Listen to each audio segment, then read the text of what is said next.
হিন্দুদেরকে রাস্তায় নেমে প্রতিবাদ করতে হবে, আর তারাই নাকি হিন্দুদের জন্য লড়াই করছে।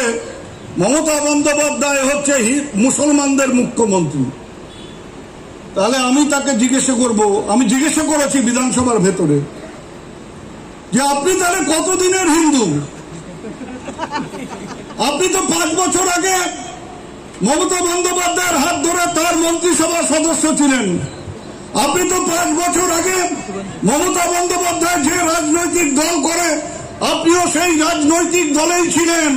তাহলে মমতা বন্দ্যোপাধ্যায়ের রাজনৈতিক দল যদি মুসলমানের হয়, আর আপনারা যে দল করছেন সেটা যদি হিন্দু হয়, হিন্দুদের দল হয়, তাহলে তো 5 বছর আগে আপনি মুসলমান ছিলেন, আজকে আপনি হিন্দু হয়েছেন, আগে আপনি হিন্দু ছিলেন না। আর একটা কথা আছে, 2 দিনের যোগী ভাতেরে কয় অন্ন। ও এত বড় যোগী হয়ে গেছে, এত বড় হিন্দু হয়ে গেছে, কথায় কথায় হিন্দু হিন্দু হিন্দু বলে চিৎকার করতে থাকে। কি হবে? আমি আবারও বলছি যে আমি হিন্দু, বলতে কোনো দ্বিধা নেই, কিন্তু আমার সবার সহযোগিতা চাই, গরিব মানুষের সহযোগিতা চাই। ওর সাহস আছে, ও বলতে পারে যে মুসলমানের ভোট আমার দরকার নেই, আমি একটা গণতান্ত্রিক রাষ্ট্রের জনপ্রতিনিধি, আমি একজন বিধায়ক, আমি বিধায়ক তারপরে মন্ত্রী। আমি বলি আমাকে ভোট দিয়েছেন সর্বধর্মের মানুষ, আমি ভোটের কেন্দ্রে গিয়ে দেখতে যাইনি যে কোন ধর্মের মানুষ আমাকে বেশি ভোট দিলেন, কোন ধর্মের মানুষ আমাকে কম ভোট দিলেন। আমি ভোটে জিতেছি মানে আমার কেন্দ্রের আমি সব ভোটারের সমর্থন পেয়েছি।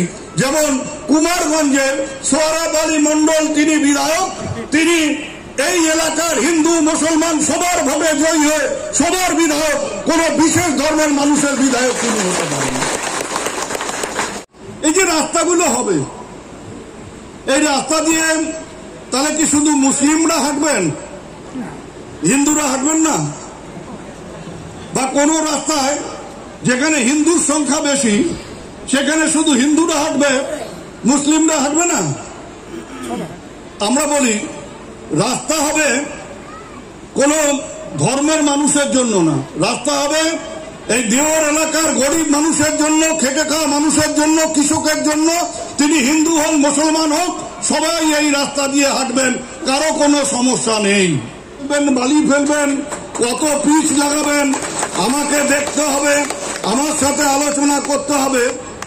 যে বাংলা পড়তে পারে না সে ইংরেজি কাগজের এস্টিমেটটা দেখে উল্টো করে ধরে সে ঠিক করবে যে কি হবে, কিভাবে কাজ হবে, তার সাথে আলোচনা। আমি বলি দরকার নেই, তো এত কষ্ট আপনি করবেন না।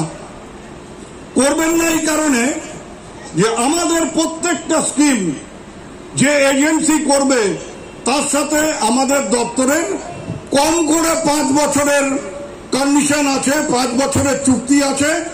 এই 5 বছর তার সিকিউরিটির টাকা আমাদের কাছে জমা থাকবে।